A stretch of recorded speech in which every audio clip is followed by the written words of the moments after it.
We have to be very, very, very worried about what is happening in Mozambique post-election violence. In fact, the final call of this election, not over yet, promises of a recount, because in October there was an election in Mozambique. Daniel Chapo, he was the candidate for the incumbent party, Frelimo, or post-liberation party in Mozambique.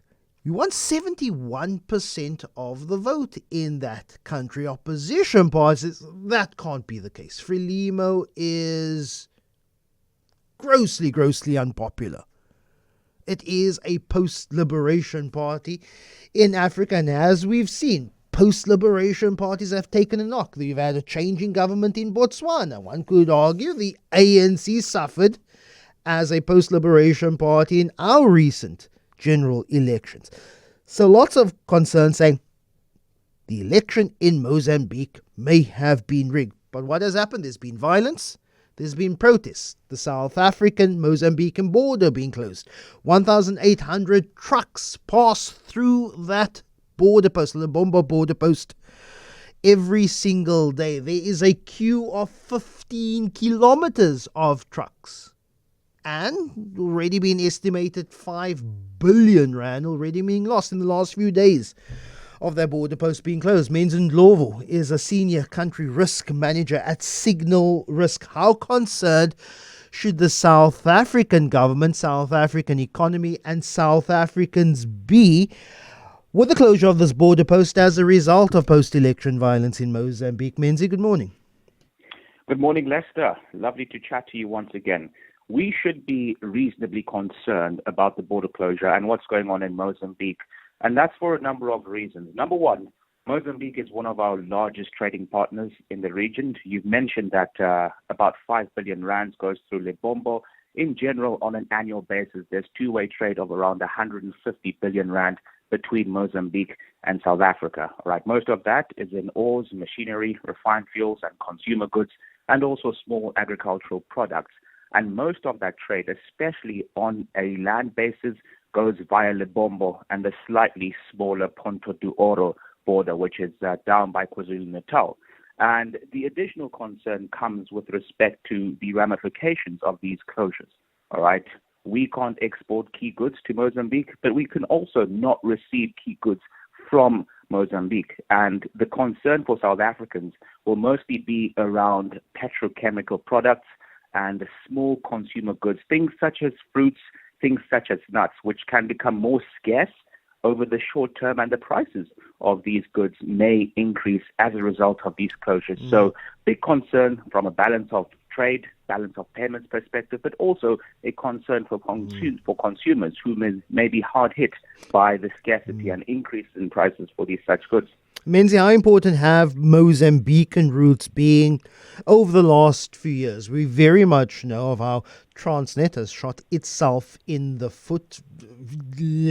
Fewer trucks, delivery vehicles coming through Durban and the Richards Bay post terminals, which means that the port of Maputo has become a very important corridor for people getting goods in and out of South Africa. But with this Lebombo post now closed, we're now seeing the effects of what happens when a Transnet doesn't keep its house in order. That is quite true, Lester. You have mentioned that Maputo, or the ports in Mozambique rather, have served as somewhat of a reserve port for South African goods, all right, because of our own travails here with the ports in KwaZulu-Natal having a compromised function. So we've seen the port of Maputo actually suspend its operations yesterday, and this might be prolonged as a result of the unrest. And that might see the ports in South Africa get a backlog that would have otherwise gone through Maputo.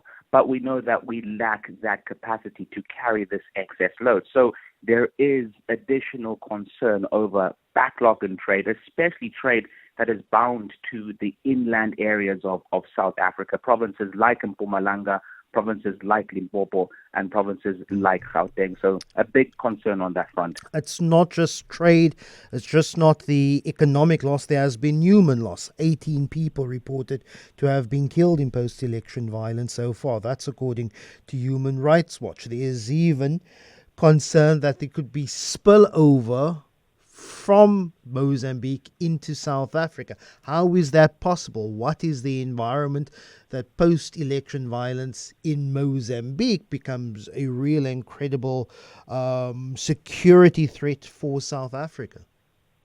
So I think it's somewhat limited there. Many of the consequences or the spillover that we have seen has mostly been Mozambicans rather, that are trying to rush the South African border, fleeing violence from their security apparatus. But that has been quite limited, and South African authorities have been quite good at containing that spillover. Over the few weeks, if we see a continuity of violence, there may be such threats. But once again, South African authorities are competent, or rather are capable of dealing with the threat of spillover in that front. But there is a genuine concern on the economic front. All right, I think that's where much of the concern lies, and what the unrest means for trade between South Africa and Mozambique. Really appreciate your time. Menzi Ndhlovu, Senior Country Risk Manager at Signal Risk.